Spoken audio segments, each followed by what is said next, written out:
manchette ce soir, l'hôpital de Rwanda est-elle oublié par Québec? Les médecins dénoncent la lenteur de la reconstruction du centre hospitalier. C'est un désagrément pour tout le monde, on le comprend, mais dans le contexte actuel, il faut un peu une collaboration de tout le monde. Dernière ligne droite pour le cégep avant la rentrée. Puis moi, je suis très fier là, du travail qui est accompli. Les étudiants peuvent s'attendre à une rentrée qui est aussi bonne, aussi grandiose qu'à l'habitude. Une nouvelle formation collégiale pour les techniciens œuvrant en salle de contrôle minière verra le jour au cégep de l'Abitibi-Témiscamingue. Il n'y a pas de formation qui existait, donc c'est de la formation à la va comme je te pousse, si on peut. On essaie de former nos gens, s'améliorer. Donc là, on va avoir un principe de base derrière.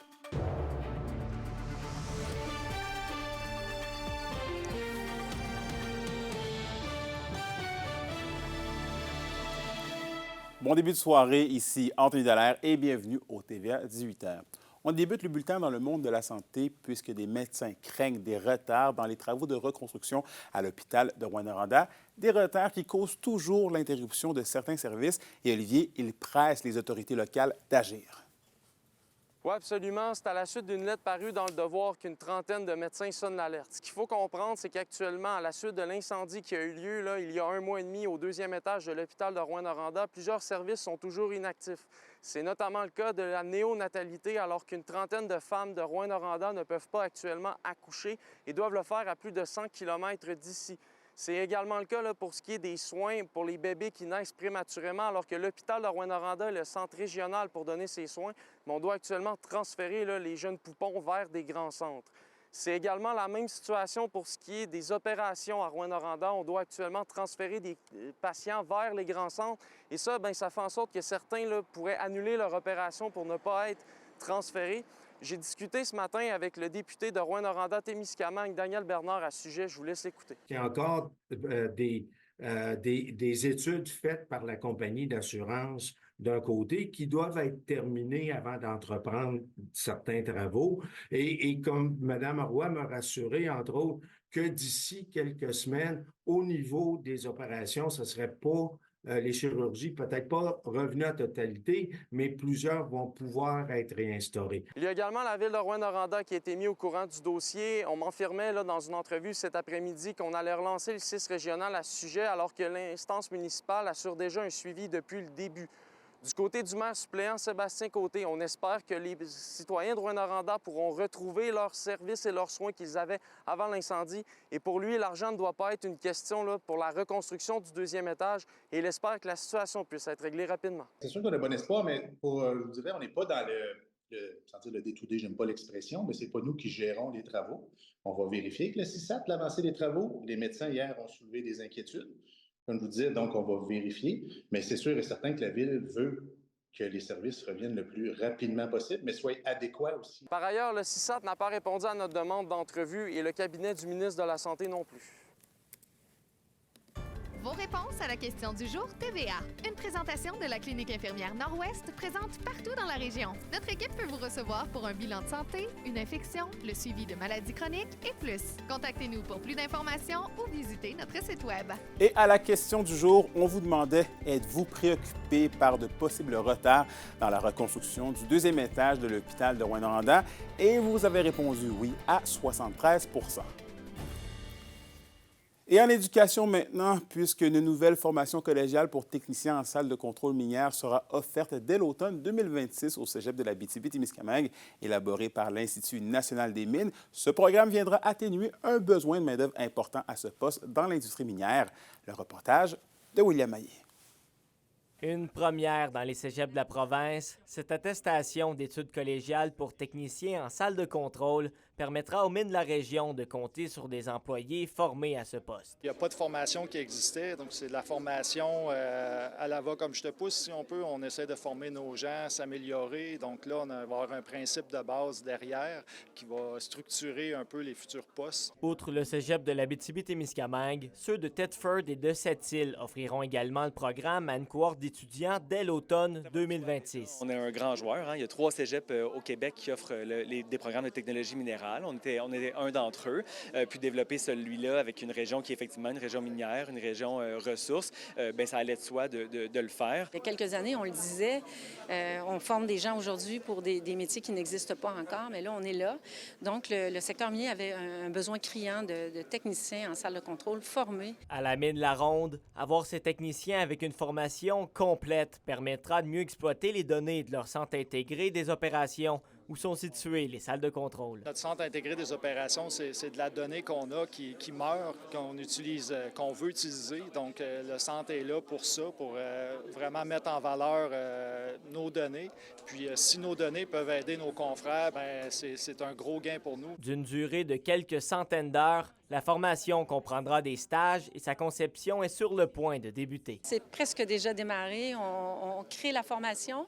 On devrait être en mesure de la terminer, de la déposer là, au printemps 2026. On va tout de suite commencer le recrutement pour être en mesure de déployer une première cohorte en septembre 2026. Présentement, le complexe minier La Ronde emploie 4 techniciens en salle de contrôle minière, mais il estime en avoir besoin d'une dizaine dans un futur rapproché. William Maillé, RNC Nouvelles, Pressac. Et restons dans le domaine des études supérieures, puisque c'est dans quelques jours que les étudiants du cégep de l'Abitibi-Témiscamingue débuteront leur nouvelle année scolaire. Et les défis sont grands pour l'organisation qui en est au dernier préparatif. Un reportage de Zachary Desrosiers. La rentrée approche pour les 2000 étudiants du cégep de l'Abitibi-Témiscamingue. Le nombre d'étudiants demeure relativement stable. On note une légère hausse d'un peu plus de 1 %. Toutefois, la présence internationale, elle, est en baisse. C'est assez dommage. Là, on constate une baisse, peut-être une trentaine, quarantaine qui réussiront à avoir eu tout leur permis d'études pour venir étudier à partir de l'automne. On anticipe que plusieurs seront en retard. Par contre, là, sur leur permis, donc on espère qu'ils pourront rejoindre notre institution là, à partir de la session de janvier prochain. Malgré un contexte budgétaire serré, la direction assure que la qualité de l'enseignement et des services sera préservée. On commence l'année avec un déficit de 755 000 là, au cégep, une première. Ceci étant dit, il y a eu beaucoup de travail qui a été fait tout l'été là, avec les différentes équipes. Puis moi, je suis très fier là, du travail qui est accompli. Les étudiants peuvent s'attendre à une rentrée qui est aussi bonne, aussi grandiose qu'à l'habitude. Toutes les décisions qu'on a prises et tous les choix qu'on a pris avaient 2 choses en tête. 1, préserver la qualité de l'enseignement. Puis 2, préserver également la qualité des services offerts aux étudiants. Comme ailleurs au Québec, les infrastructures sont vieillissantes. Les travaux de rénovation sont planifiés, mais les besoins demeurent importants. On fera certainement des demandes là, au niveau du ministère de l'Enseignement supérieur là, pour certains travaux de rénovation dans les prochaines années. Mais évidemment, on a encore des toitures à réparer, des murs, tout ce qui est infrastructure, des trucs à rénover dans les résidences. On a une très longue liste de choses qu'on devra éventuellement rattraper, effectivement. Une nouveauté s'installera au cégep cette année, l'encadrement de l'intelligence artificielle. Un guide conseil vient d'ailleurs d'être envoyé par le ministère de l'Enseignement supérieur pour cet outil. Pour nous, c'est une approche qui est assez simple. Là. C'est ni l'interdire ni la laisser aller. Ce qu'on veut faire, c'est l'encadrer pour en faire un outil constructif puis utile à nos étudiants puis à notre corps enseignant également. La première journée des cours est prévue lundi prochain pour tous les campus du cégep. Zachary Desrosiers, RNC Nouvelles, à Val-d'Or. Et parlons économie et immigration maintenant. Les chambres de commerce de la région ont déposé un mémoire conjoint dans le cadre des consultations sur la planification de l'immigration au Québec, soulignant son rôle essentiel dans le développement de l'Abitibi-Témiscamingue. La région souhaite être partie prenante des décisions gouvernementales et demande à ce que ces réalités soient reconnues, notamment la pénurie de main-d'œuvre et le déclin démographique. Selon les données récentes, la réduction des seuils d'immigration contribue directement à la baisse de la population. Les chambres demandent une approche mieux adaptée pour soutenir l'intégration et répondre aux besoins du territoire. Idéalement, on aimerait avoir un gouvernement flexible qui s'adapte aux régions qui n'ont pas du tout la même réalité que les grands centres. Donc, on aimerait avoir une écoute plus particulière, attentive à nos besoins qui sont spécifiques. Par rapport aux enjeux dans la possibilité d'avoir accès à cette main-d'œuvre étrangère qui cherche à s'établir au Québec. Puis nous, on a des nombreux postes très intéressants et alléchants à combler en région pour eux ici. Bien, comme partout au Québec, une population vieillissante, mais encore en région, encore un petit peu plus accentuée. Donc, l'immigration peut venir jouer un rôle crucial pour nous permettre de maintenir des services à l'ensemble de notre population. C'est le personnel qualifié, puis le personnel de façon générale, mais peu importe le niveau de qualification, là, on s'en rend compte, à la fois dans les supermarchés, dans les épiceries, dans les restaurants, dans les centres hospitaliers, partout où on livre des services, ben, on voit de plus en plus je dirais, de personnes, de populations qui proviennent de l'étranger. Euh, à défaut d'eux, ben, effectivement, ces services-là, on ne serait plus capable de les fournir. L'indice boursier minier au TVA Nouvelle 18h est une présentation de GFM Groupe Financier. Dirigeants d'entreprises et particuliers, fiez-vous aux experts de GFM pour vos placements, assurances de personnes et assurances collectives. Car pour vous, ils vont au-delà de la finance. À quel moment sera inaugurée la nouvelle attraction visuelle du lac Kosciuszko à Rouyn-Noranda? Restez avec nous au retour. On vous dit tout ce qu'il y a à savoir sur cette œuvre d'art.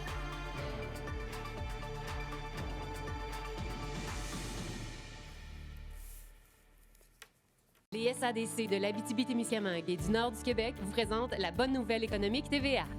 Originaires de Rouyn-Noranda, Philippe et Jade de La Liberté ont choisi le Témiscamingue pour se lancer en affaires.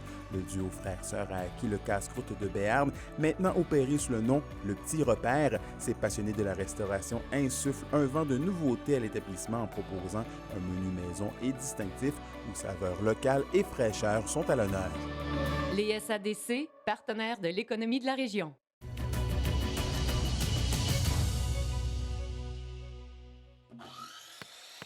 Tu veux faire ça? Ça? On a ce qu'il faut.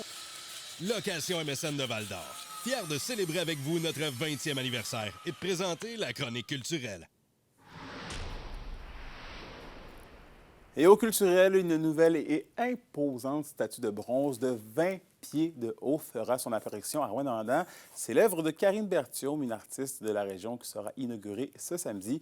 On vous en parlait la semaine dernière de cette statue qui sera installée à même le lac Kosciuszko et qui se greffera à la plateforme installée devant l'esplanade. C'est donc à 16h ce samedi qu'une cérémonie sera organisée pour présenter l'œuvre de Karine Berthiaume. Camping, canot, pêche, plage, forêt et la paix. C'est ce qu'on retrouve ici dans la réserve faunique de la Vérandrie avec plus de 4000 lacs. Ici, là, c'est vraiment le paradis des pêcheurs. Alors aujourd'hui, on s'en vient découvrir les nombreuses richesses de la Vérandrie au camping Baie des Sables. Le paradis du canot-campeur et du pêcheur se trouve ici, chevauchant les régions de l'Outaouais et de l'Abitibi-Témiscamingue.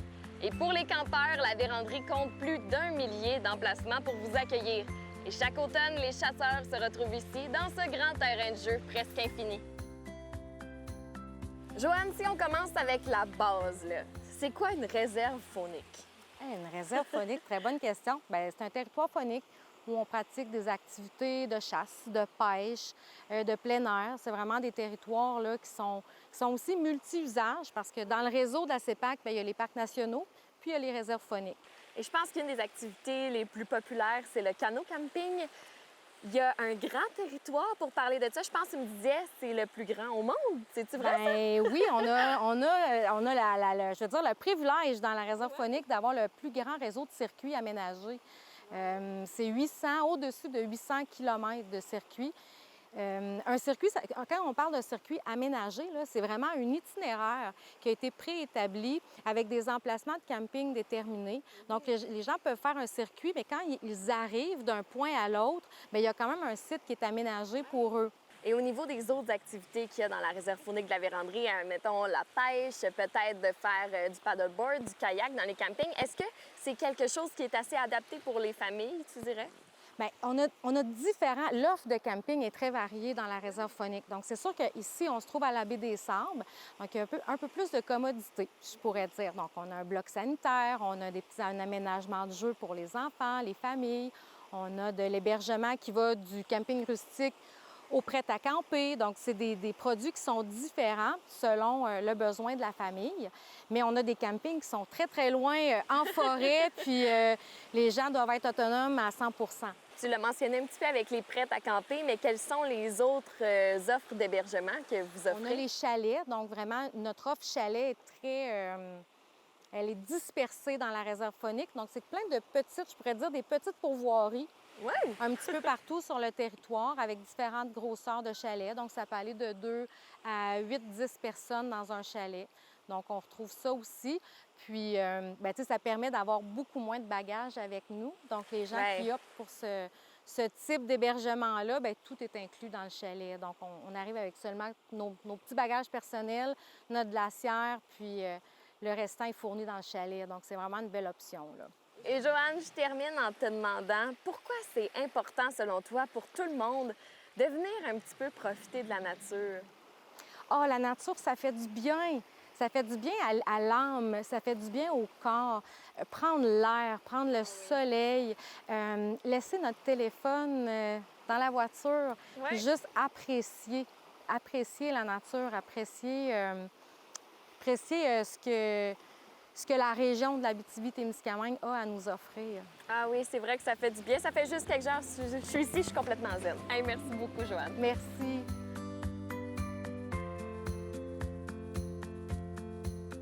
On habite tout près de ce paradis en pleine nature. Il faut bien en profiter. Et maintenant, vous le savez, dans la réserve faunique d'Avérandry, il y a plus à faire que de juste passer sur la 117.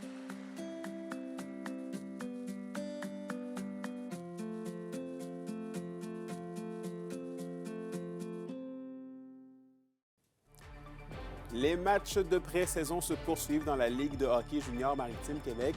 Soyez avec nous au retour. On met la table pour le match de ce soir prévu à l'Arena Glencore.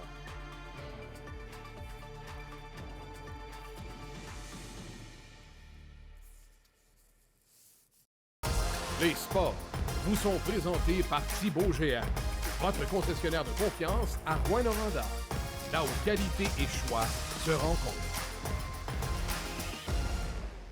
Et au sport, c'est soir de match dans la LHJMQ. Les Huskies et les Foreurs sont de retour sur la glace ce soir à 19h à l'Arena Glencore dans le cadre d'un affrontement de pré-saison. Ce sera l'occasion pour les jeunes recrues de faire leur place dans le futur alignement des deux équipes. Et les vétérans devront aussi montrer ce qu'ils ont dans le ventre. Rappelons que lors de leur dernier match, jeudi dernier, c'est les Huskies qui l'avaient remporté 3-2 en tir de barrage.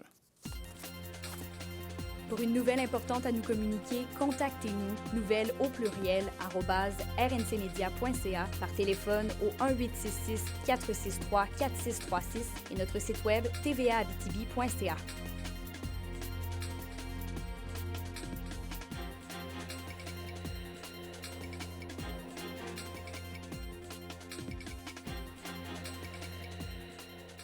La météo, une présentation de Nicole Auto de la Sarre, la capitale du pick-up. Où vous y trouverez toujours le meilleur choix, toujours le meilleur prix. Et à la météo de l'Abitibi-Témiscamingue pour ce soir et cette nuit, c'est généralement nuageux avec 30 % de probabilité d'averse pour tous les secteurs. Les minimums seront de 11 degrés Celsius. Pour la journée de demain, on prévoit une alternance de soleil et de nuages avec des risques de pluie par endroits. Les maximums oscilleront entre 24 et 25 degrés Celsius. Et finalement, en aperçu pour jeudi, c'est du soleil avec des maximums de 26 degrés Celsius. Et voilà, c'était vos informations régionales. Merci encore une fois d'avoir été des nôtres. Nous, on se dit bien évidemment à demain pour la suite des choses. D'ici là, prenez soin de vous. Bonne soirée.